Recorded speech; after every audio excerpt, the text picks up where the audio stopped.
With NFL training camps in full swing and the 2022 season right around the corner, there's been no shortage of football news both on and off the field. CBS Sports senior NFL insider Josina Anderson, she's been breaking news and visiting training camps across the country, and she joins me now. Josina, how you doing?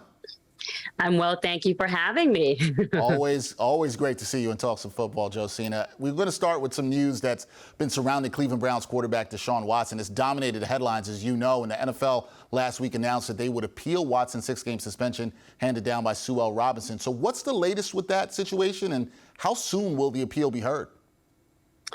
So we know that the NFL has elected to appeal the decision by Sue Robinson, which she initially gave a ruling of 6 games for Deshaun Watson. The NFL obviously had an issue with that, did decide to appeal.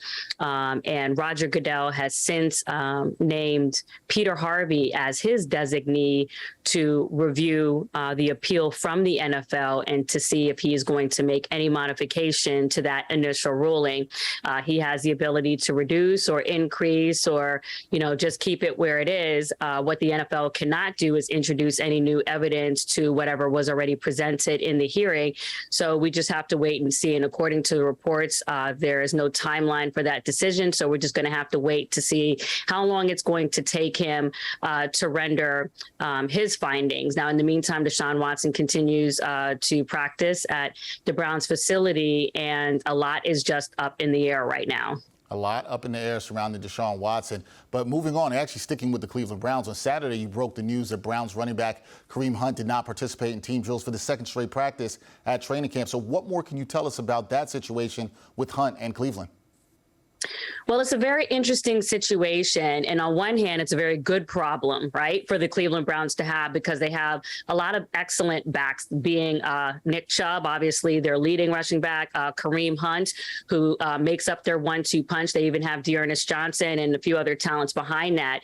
And the thing is that right now Kareem Hunt is eligible for unrestricted free agency in the next season and is coming off of a 2-year, $13.25 million contract max that was given in 2020. It's about $12 million minimum, and he's looking for more money. Like, who's in looking for more money? He wants to get a extra, kind of padding in his wallet. He wants them to cut the check for more value than what he's getting right now. So what Kareem Hunt elected to do was not to participate in team drills for the first time since training camp started. That was on Friday. He continued that on Saturday. And per local reports right now, he actually is participating in team drills today.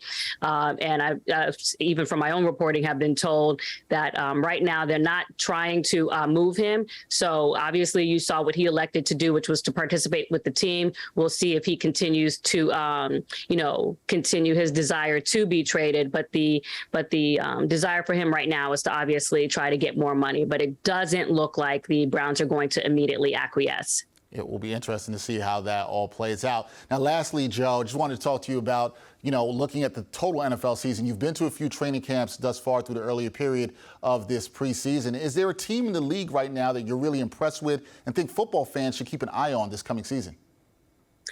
Well, I just find the Las Vegas Raiders very interesting, just from the standpoint of mainly Davante Adams being added to that offense, starting a new era with Josh McDaniels, Derek Carr having, a lot to continue to show, though I feel like, his resume has continued to underline that he is among the top tier quarterbacks in the league. So I'm very curious to see how that all pans out, specifically also from Davante Adams switching from the Green Bay Packers and going from the caliber quarterback and Aaron Rodgers.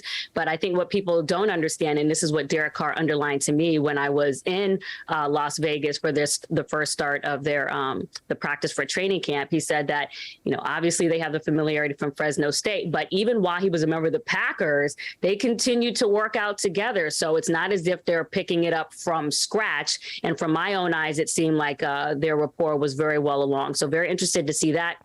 Add on the fact that you have Hunter Renfrow and Darren Waller, and I think that they are a stout team to reckon with in the AFC West. All right, there you go. Raiders, team to watch. That is Josina Anderson, senior NFL insider for CBS Sports. Joe, always good to see you. Thanks for joining me. Thank you.